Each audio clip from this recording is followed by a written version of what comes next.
बज रहे थे। पूरे रेलवे स्टेशन पर सन्नाटा था। जोर जोर से हवाएं चल रही थी। तभी रेलवे स्टेशन पर एक ट्रेन आकर रुकती है, जिसमें कई सारे पैसेंजर्स अंदर बैठे होते हैं। लेकिन कोई भी आदमी उस ट्रेन से बाहर नहीं उतरता। सभी लोग अपने खिड़कियां बंद कर लेते हैं कि तभी अंदर से एक औरत अपने पति से कहती है, और सुनिधि इस स्टेशन पर ही उतर नहीं रहा, ट्रेन आगे क्यों नहीं बढ़ रही और अपनी खिड़कियां बंद हो रही हैं।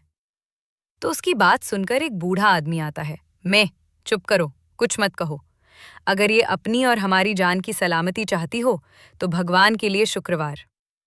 वो दोनों चुड़ैल बाहर है अभी। तभी उनके आगे वाले वीआईपी डब्बे में एक परिवार होता है, जो नैनीताल से अपने गांव सहारनपुर जा रहा होता है। लेकिन एक राघव नाम का लड़का, मैंने पहली बार किसी स्टेशन पर इतना सन्नाटा देखा है। राघव को वहां एक कूड़ा उठाने वाली और चाय बेचने वाली के अलावा और कोई नहीं दिखता। तभी उसके पास चाय वाली औरत आती है। त्यों गरम चाय वाली, चाय ग्राम जाए वाले सांप, गर्मा गर्म चाय ले लो। चाय रूख साफ मिलता है कि ऐसी चाय आपने कहीं नहीं होगी। न रघु अपनी खिड़की से हाथ निकालकर उस औरत से चाय लेने लगता है, लेकिन वो औरत राघव का हाथ पकड़ लेती है और देखते ही देखते हुए भयानक चुड़ैल बन जाती है।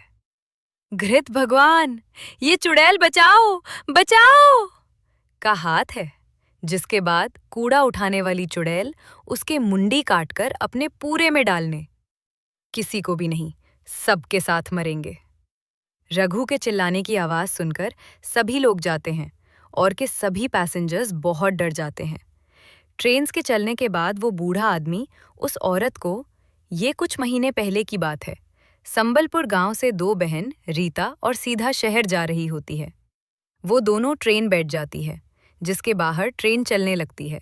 तभी रीता सीता से कहती है कि बहन, अगर चाचा ने हमें अपने घर में नहीं रखे तो हम इतने बड़े शहर में क्या करें। हम कुछ तो करना ही होगा, क्योंकि अब हमारे साथ हमारे माता पिता नहीं हैं जो हमारी देख कर लेंगे हमें अपना ख्याल रखना। स्टेशन पर एक कूड़ा उठाने वाला था और चाय बेचने वाला के सभी पैसेंजर से बहुत जोरों की भूख लगी। चलो चाय पी के आते हैं।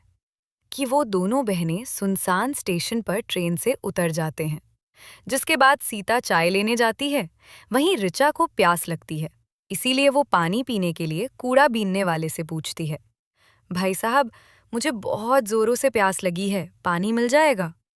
उसे बहुत ध्यान से, जिसके बाद वो उसे उस कमरे में पीने के पानी पी लो।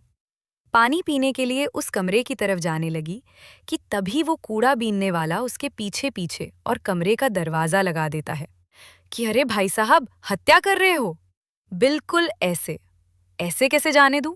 पहले वो दूं कि मुझे बहुत डर जाती। इतने में वो आदमी एक खंजर निकालता है और उसके दोनों हाथ उसकी बुद्धि काट देता है। रीता वहीं मर जाती है। उसे मारने के बाद वो आदमी चाय वाले के पास जाता है। जब सीधा कूड़ा बीनने वाले के हाथ में खून से लथपथ खंजर देखती है तो डर जाती है, लेकिन तभी पीछे से चाय वाला उसका मुंह दबाकर उसे वहीं ले जाता है जहां उसने उसकी बहन रीटा को मारा था।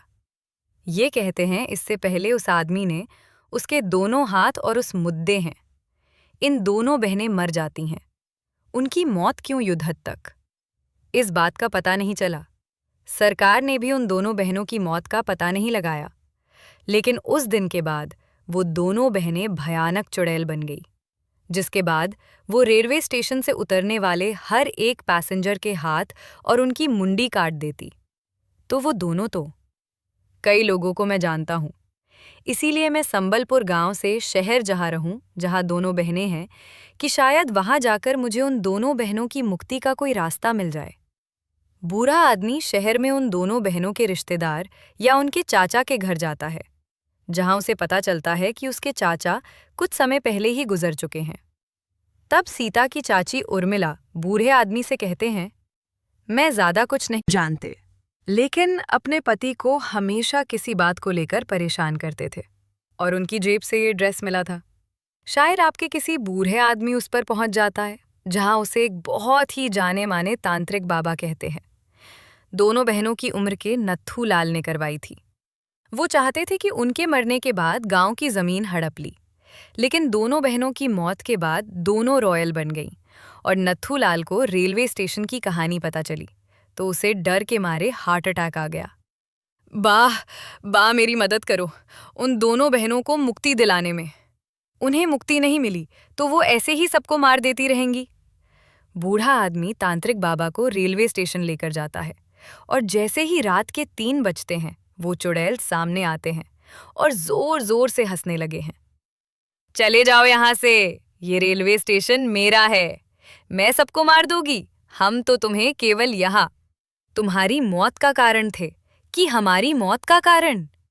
तांत्रिक उन दोनों को उनकी मौत का कारण बताता है। सुनकर वो दोनों झड़ने लगते हैं। तभी तांत्रिक बाबा उसके चाचा नाथूलाल की आत्मा को बुलाते हैं और इसके बाद नाथूलाल गिड़गिड़ाते हुए दोनों चुड़ैलों से माफ़ी मांगता है।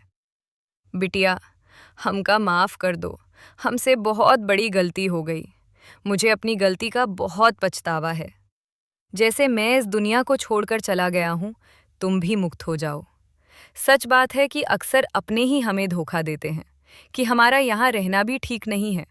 हम दोनों मुक्ति चाहते हैं।" तभी तांत्रिक बाबा उन दोनों के ऊपर पवित्र जल छिड़क देता है, जिससे वो दोनों चूल्हे जलने लगते हैं और उसे भूख पर मिल जाते हैं।